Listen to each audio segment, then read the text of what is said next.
Local Decision 2020. I'm Rusty Ray, and we're joined now by Spring Lake Park City Council member Lisa Dircks. Lisa, thank you for being here. Thank you for having me, Rusty. Fairly new to City Council through an appointment process in 2019, is that right? Yeah, I joined council September of last year, so I've been on council for exactly a year now. That happened when former Mayor Cindy Hansen left, and then Bob Nelson became mayor, and so then his spot on council opened up.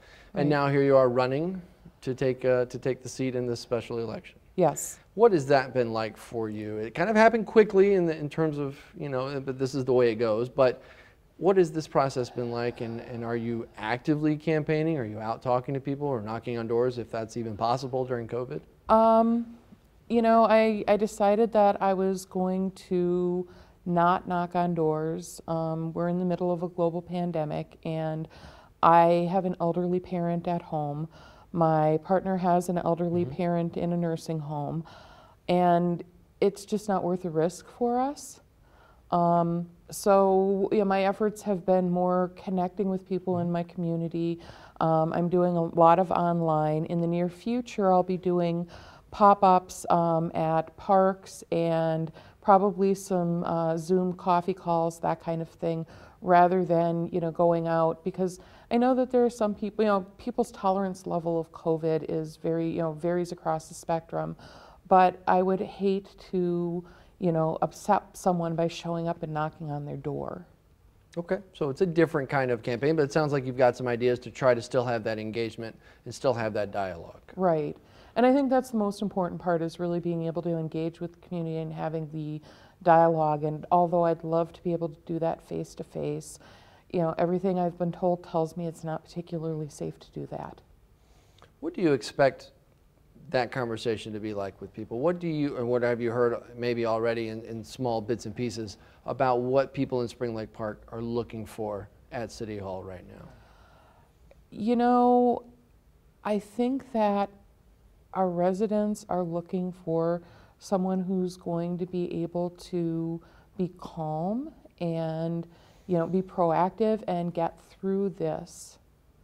There are a lot of uncertainties in the world right now, and I think being able to weather those uncertainties is the best thing that we can do. In all that uncertainty, do you feel like this has put on hold anything that the City Council that you've been a part of has wanted to look at, and in the normal course of business, or projects on the horizon, whether it's, you know, public works types things or any development or anything like that? Has COVID put a hold on that? Not really a hold, but it has delayed a few things. Right now, we just finalized building on Osborne Road that's going to be assisted living and memory care. And, you know, that took a little bit longer than we thought it was going to, but it's done, and we're really looking forward to this asset in our community. In a community like Spring Lake Park, which is nearly totally built out, there's not going to be huge swaths of new development just because of the size and because of the borders all the way around. But redevelopment, and in this case, a unique type of redevelopment, is that the kind of thing that the city can look forward to in the future if there's an opportunity where the land comes available that's no longer being used for something, or a specialty like this, memory care, and it's a very specific need that needs to be in communities. Is that an opportunity for the city? You know, to be honest with you, as you said, we're very, very built out. I think our priorities as a city, I mean, we do have a little bit of land to develop, but for the most part, there aren't going to be huge sweeping changes, especially right now. The things that we're focused on as a city, and I think we should be focused on because it's really our primary objective, is core services, which is public safety, parks and recreation, and public works. And, you know, maintaining our housing stock, maintaining our infrastructure, whether you're talking about roads and, you know, our storm sewer, our sanitary sewer, our water quality, you know, those are really the things that, you know, a city is supposed to take care of.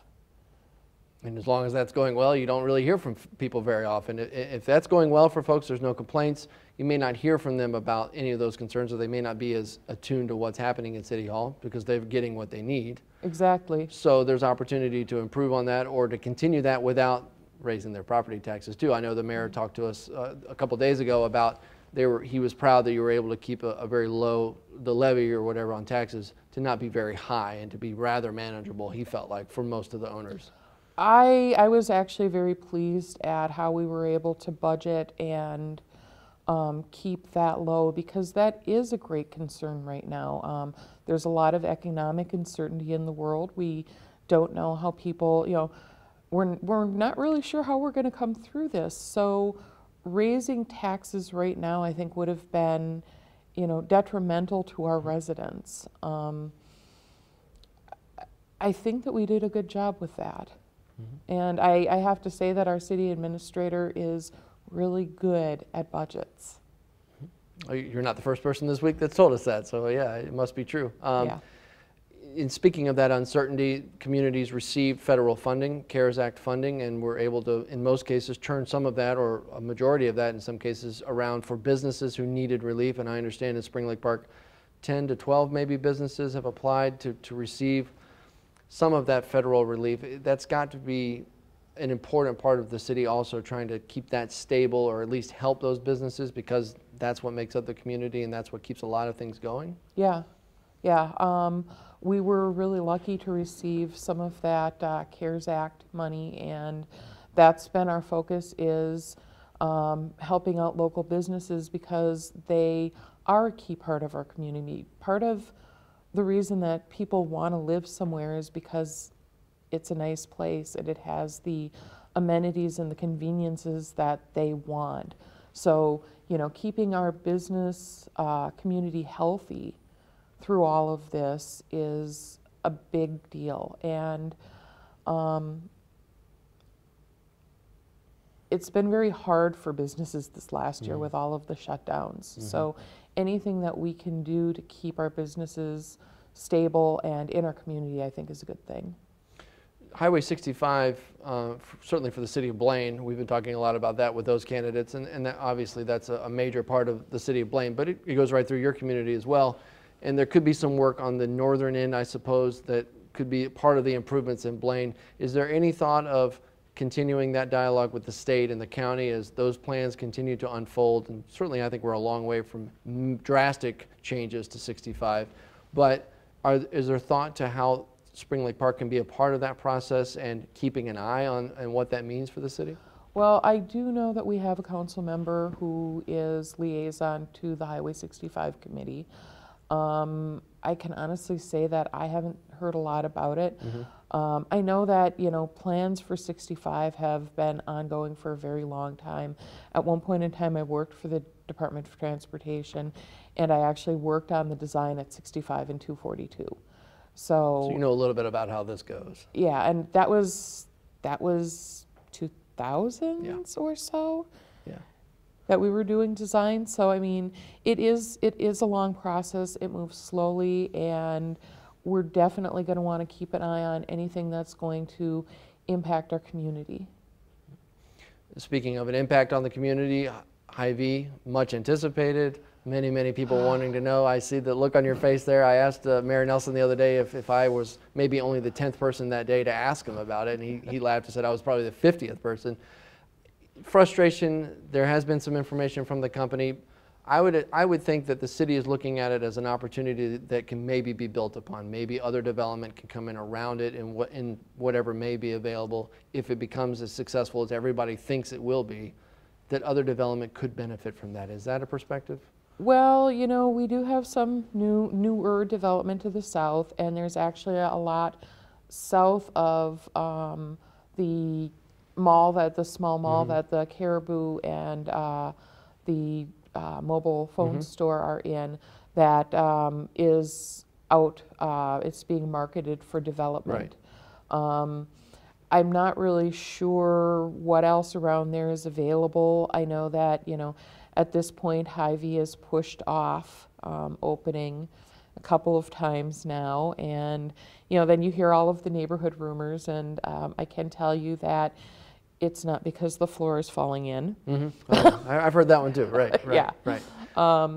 But the thing is, they are a very large corporation, and they did expand, very quickly into Minnesota, and I do wonder if some of it doesn't have something to do with the fact that, they may have expanded faster than they could keep up with. Mm-hmm. I know that you've, as part of your role with council in the short time that you've been there, you've been a liaison to a couple of larger advisories, if I'm not mistaken, fire or public safety, is that right? I'm the liaison for the Anoka County Fire Protection Council. I'm the alternate liaison for the Anoka County Joint Law Enforcement Commission and the North Metro Mayors Association. In those roles, what do you feel like has been valuable to you, and what will continue to be valuable for you if you're continuing to serve on city council? What has that brought? What kind of experience has that brought for you? A lot of it is a learning experience and broadening my knowledge of what the inner workings of police and fire are, and being able to make connections in my neighboring cities, because before this I was on planning and zoning, and that was about it. So being a brand new council member who had never done this before, being on both of those, all of those commissions, really kind of gave me a crash course in how things in local city government work. And there's some communities in Anoka County, Andover, Ham Lake, Centerville, don't necessarily have their own police department. Spring Lake Park does, a smaller city, smaller size population, but it does have its own police and then shares the fire department. So a little bit of a unique situation there, and there's a lot of benefit to the folks who live there and rely on that level of protection there. Right. And I mean, a lot of times when you see cities contract with, for example, the county or whatever, it's because, it makes more sense fiscally for their residents to do so.